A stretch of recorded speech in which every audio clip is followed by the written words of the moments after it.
Pushpa 3 the rampage उन्होंने part 3 announce कर दिया and I am pretty excited. So part 3 के ऊपर बात करने से पहले थोड़े पार्ट 2 का एंड को जान लेते हैं। देखो पार्ट 2 के एंड में पुष्पा के लिए हैप्पी एंडिंग ही थी। पुष्पा को अपना इज्जत मिला, फैमिली में वो रिस्पेक्ट जो वो डिजर्व करता था उसे वो मिला एंड उसकी माँ को वो मिला एंड उसी के साथ पुष्पा की अपनी फैमिली की भी शुरुआत हो गई। एंड एक तरफ बंदे ने पीएम के भतीजे एंड भाई को दोनों को मार दिया, जो कि खुद में ही एक्साइटिंग है, जो पार्ट 3 में हमें देखने को मिलेगा। एंड उसके बाद पीएम एक स्पेसिफिक लाइन बोलता है कि वो आए कि नहीं आए। सो वहां पे एक कैरेक्टर रहता है, वो बोलता है कि वो नहीं आए, उन्होंने ये भेजा है। तो आप गौर करना उस पार्सल पे एक स्कल डिजाइन बना हुआ रहता है, जो कि सेम पुष्पा की भतीजी के शादी वाले सीन में हमें दिखाया जाता है एंड कोई दूर से एक नया कैरेक्टर उसे फोड़ देता है। सो अब जल्दी से कुछ चीजें आप समझ लो तो आपको एंडिंग एंड पार्ट 3 समझने में थोड़ा आसानी होगा। सो पीएम एंड उसका भाई दोनों खदान में काम करते थे, जिसके बारे में हमें सीएम से पता चलता है। एंड सीएम ने एक बात बोला था पुष्पा से कि पीएम वो ऐसे ही पीएम नहीं बना, उसने जहां जहां गया उसे शमशान बनाता चला गया। सो हमें ये तो थोड़ा पता चलता है कि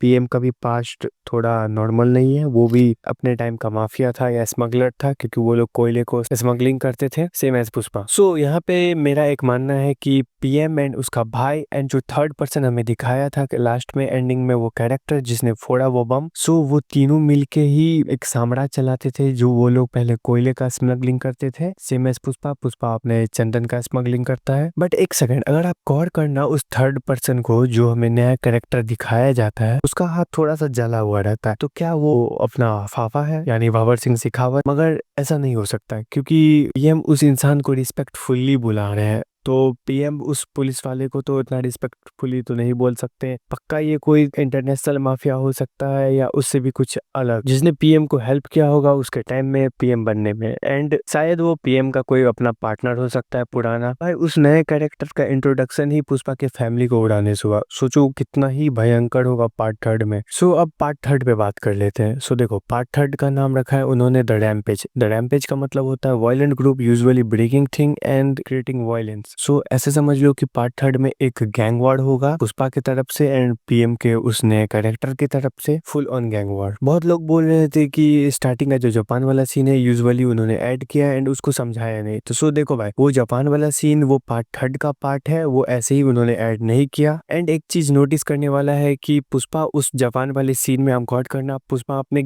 ओल्ड गेटअप में है। सो पुष्पा ओल्ड गेटअप में क्यों है जापान में, उसका तो हमें पता चलेगा पार्ट 3 में। बट मैं एक बात बता दूं कि जापान में ही क्लाइमेक्स सेट है, क्योंकि गौर करना पुष्पा द राइज के स्टार्टिंग में केशवा बोलता है कि ये तो मूवी का क्लाइमेक्स है, मूवी का स्टार्टिंग तो अब होगा। सो कहानी की शुरुआत नहीं है, ये तो कहानी का क्लाइमैक्स है। जापान, वो जगह जहाँ सूरज सबसे पहले उगता है, और ये है एक जापानी शादी। में क्लाइमेक्स में दिखाया जाता है कि लाल चंदन का डिमांड जापान में बहुत ज्यादा है। सो दैट्स व्हाई पुष्पा वहां पे पहुंचा होगा। एंड एक चीज नोटिस करने वाला है कि केशवा कहानी सुना तो सुना किसे रहा है। इसका जवाब हो आपके पास तो कमेंट में जरूर बताना। तब तक के लिए